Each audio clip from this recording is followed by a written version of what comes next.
Here at CBS News Colorado, we want to share with you how a story came together. Your reporter behind the story offers that insight. Thanks so much for being with us. I'm Karen Lee. Well, right now, we look into a CBS Colorado investigation about donations made from the public to people or victims of tragic events. Our investigators found it's often difficult for those victims who need the funds to actually get them. November 19th marked 1 year since a shooting at Club Q in Colorado Springs that claimed 5 lives, left 17 others with gunshot wounds, and changed so many more lives. Some of those victims are struggling to receive money that was donated to them. CBS News Colorado investigators have obtained a petition that was signed by dozens of mass shooting victims in Colorado, demanding accountability of a nonprofit that is collecting donations in their name. Your investigator, Katie Weiss, and producer Austin Erblad joins us now for their exclusive story. And Katie, let's start with you. Yeah, well, Karen, this petition that we obtained actually here, it's a letter to Governor Polis and several other state leaders really demanding that an audit be conducted into the finances of what's called the Colorado Healing Fund. It's an organization that has been collecting donations for mass shooting victims in Colorado since 2018. Well, this letter even calls for the Healing Fund to be shut down because victims feel it's been, quote, unethical in the way that it's handled money meant for people who have lived through unimaginable trauma.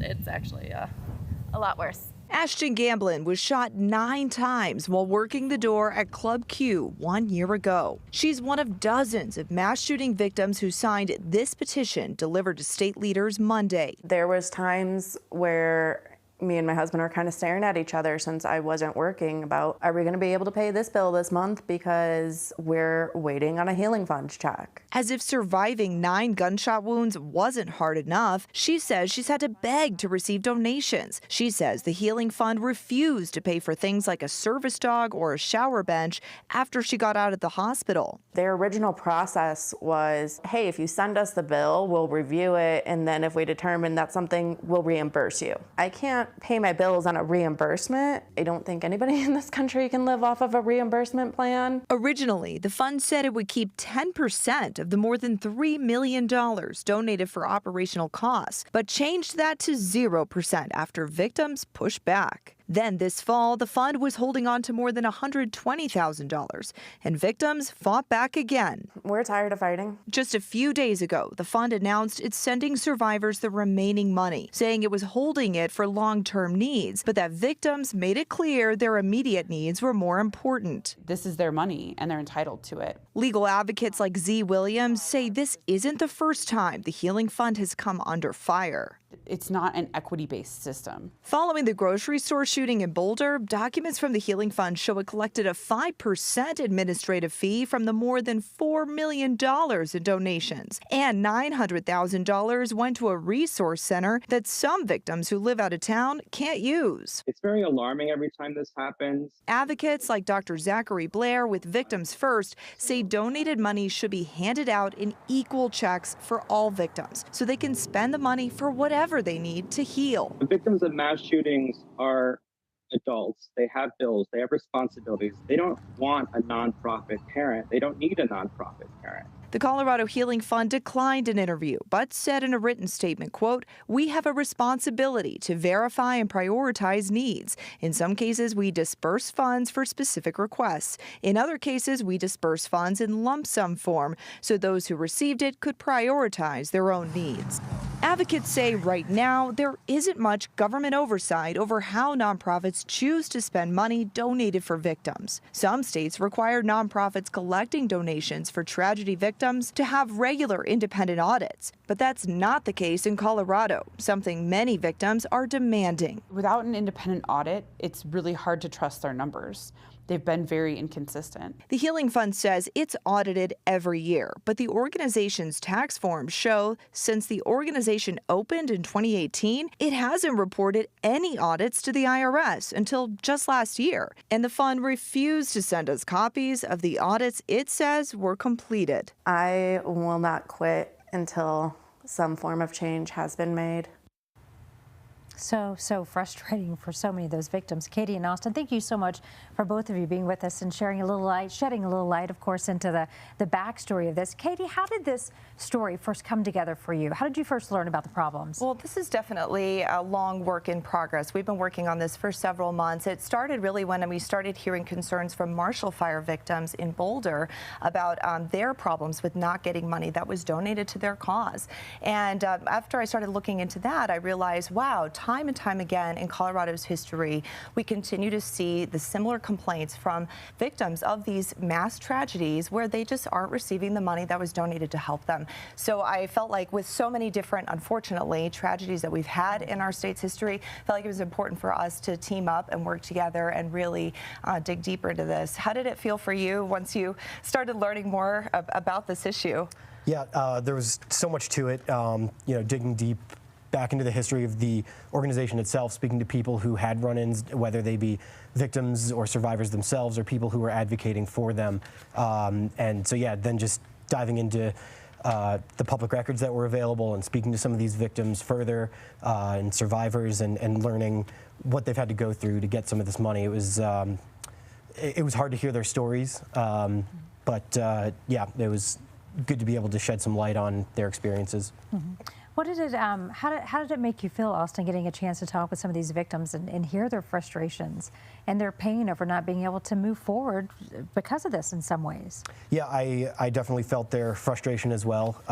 Just showing us, you know, some of the things that they were requesting that they felt they were promised or owed, and then showing us how representatives from the Colorado Healing Fund were speaking to them and denying some of these requests. I felt their pain, and it was empowering to be able to tell their stories and let people know, you know, that maybe they should be looking into some of the organizations that they plan to donate to. Mm-hmm. Katie, I know many viewers may be wondering if one donation site is actually a lot better than another, right? You see these come up and you're like, oh my gosh, is that the one I should donate to? Should I not? What should I do with my money? What did you find? Yeah, absolutely. It's, you know, it's a tough situation, right? You want to make sure that your money is going to somewhere where it's going to count. Mm-hmm. And we found that really at the bottom line is if you want to be generous, if you want to donate after something like this happens, you really got to do your homework. Look for an organization that says, pledges, it will be donating 100% of the money that it raises to victims. Also look for an organization that is voluntarily doing independent audits and that those audits are posted on their website. Again, we asked the Colorado Healing Fund for copies of their audits and they refused to give them to us. They said that they don't make those public. So for some people, some nonprofits, some experts will say that that could potentially be a red flag, but of course those are things that we're still looking into. What about a timeline too, Katie? Are there timelines that people should, I mean, should some of these funds actually have like a timeline and say, okay, in 90 days you're going to get this and 60 more you're going to get this? I mean, is that something that's even available out there? Sure. Well, you know, when these donations flood in, you know, these organizations are collecting millions and millions of dollars. And so, sure, people want to make sure that it's being used appropriately and that it's not just all given out, you know, erratically or maybe in an irresponsible way. However, it is also important for these people to get money immediately and to get that help and to use that money in whatever way they see fit. You know, if these people want to go to Disney World, experts say it's important that if they can, they should be able to go to Disney World to heal in that way if that's what's best for them. So, you know, everybody's healing process looks different, but we have actually identified some potential solutions for more long-term funding means that could potentially help, you know, mitigate some of these problems with nonprofits maybe not wanting to shell out the donations earlier on. Right. So, Austin, that of course leads me to the next question I was just thinking about. Austin, what's next in the investigation for you guys? What are you looking at what are you working on next? So we are looking at victims and survivors of the Marshall Fire and sort of the difficulties they've had to navigate. As it pertains to Club Q, we are looking at the efforts among lawmakers to regulate or rein in the activities of nonprofits in the state. So we spoke to some lawmakers and they're sort of doing research and preparing for a potential future bill. We're also looking to get some public records, some open records from the state and see what sort of complaints they were aware of from the public. So we've requested emails and some other records from the governor's office, the Secretary of State's office, and the Attorney General's office. We've been quoted a lot of money from the governor's office. The Secretary of State's office said they needed to sort of check some different inboxes after initially saying they didn't have any, and we've yet to hear back from the Attorney General's office. So remains to be seen. So Katie, these are some of the finding solutions that you're working on. Yeah, absolutely. And we also, in our course of trying to get some information from some of those lawmakers, as Austin mentioned, we still have not received a response yet from the governor's office about that petition that we mentioned in the story. I think that's important to mention. We did check back in with them again this week, and still so far all we've heard is that they're reviewing the petition. So, but also some other potential long-term solutions that might take a lot more work as we continue our research and look further into other incidents that have happened throughout the state's history. We've actually spoken with a father of a girl who was killed in the Virginia Tech shooting so many years ago, and he has since become quite the advocate for victims of mass tragedy, and has created a solution where a state-funded fund could be set up to help victims with long-term money that they might need for medical issues or therapy 3 years following any kind of incident. So this kind of helps with some of the concerns that people have about, well, if a state isn't going to solve these kinds of mass tragedies with things like gun control or maybe some other kind of legislation, whatever solutions they think might be necessary to help mitigate or rein in some of these mass tragedies, this could at least be a solution to potentially help ensure that people are taken care of when, unfortunately, something else might happen in the future. Yeah. Katie, Austin, we both appreciate your insight and really giving us a better view of how you came about with this story. And Katie, of course, has her follow-up story on solutions to the issue on our website, cbscolorado.com.